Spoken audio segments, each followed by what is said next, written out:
پردہ نشی خواتین اسلام، عزیز بچوں، السلام علیکم ورحمۃ اللہ تعالی وبرکاتہ۔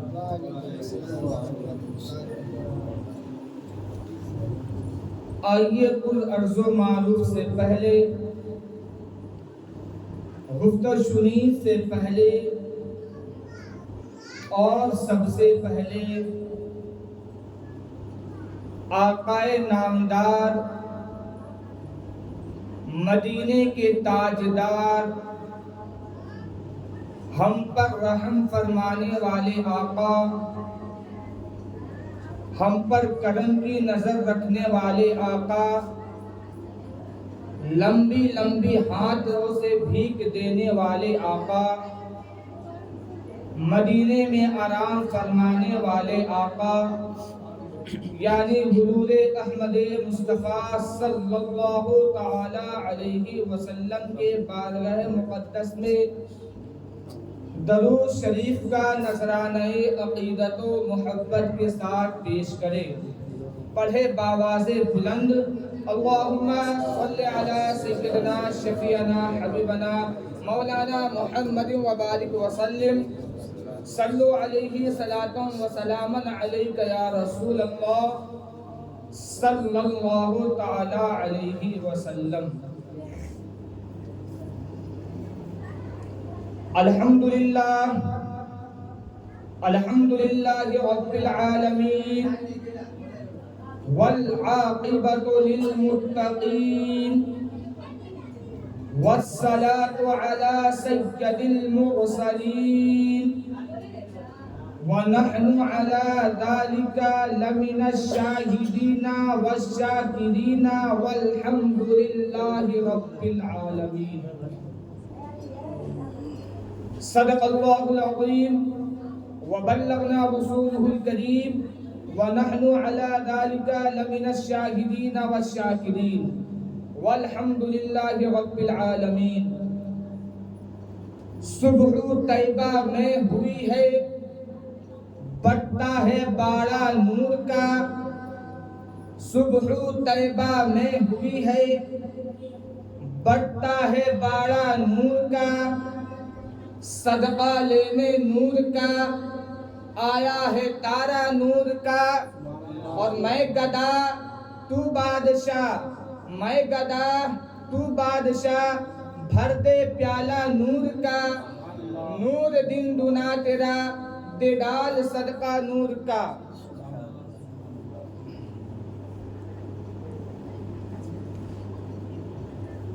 جنت،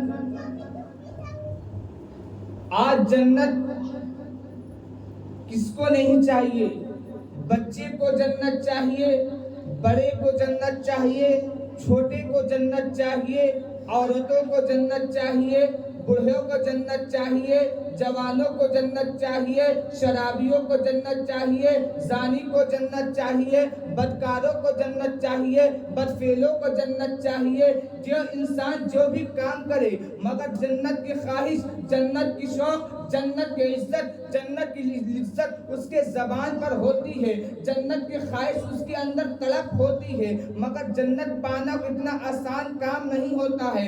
اللہ تبارک و تعالیٰ کے بارگاہ میں جو بندہ جتنا مقبول ہوتا ہے، جنت پانا اس کے لیے اتنا مشکل ہوتا ہے۔ جنت پانا آسان بھی ہے، جنت پانا مشکل بھی ہے۔ اس کے دو راستے ہیں، آپ اچھے کام کریں گے تو آپ کو جنت مل جائے گا۔ آپ کو جنت کے بارے میں کس طرح جنت حاصل کیا جاتا ہے میں وہ بات آپ کے سامنے رکھتا ہوں۔ جنت شرابی کو بھی چاہیے، جنت زانی کو بھی چاہیے، جنت بدکاروں کو بھی چاہیے۔ ہر انسان کے دل میں خواہش ہوتی ہے کہ مجھے جنت چاہیے۔ اب میں بتاتا ہوں اسلام کا پیغام ہے، اسلام کا پیغام یہ ہے جنت تمہاری ہو جائے گی۔ ہمارے محمد مصطفیٰ صلی اللہ تعالی علیہ وسلم بھی تو یہی چاہتے ہیں کہ ہماری امت جیت جائے،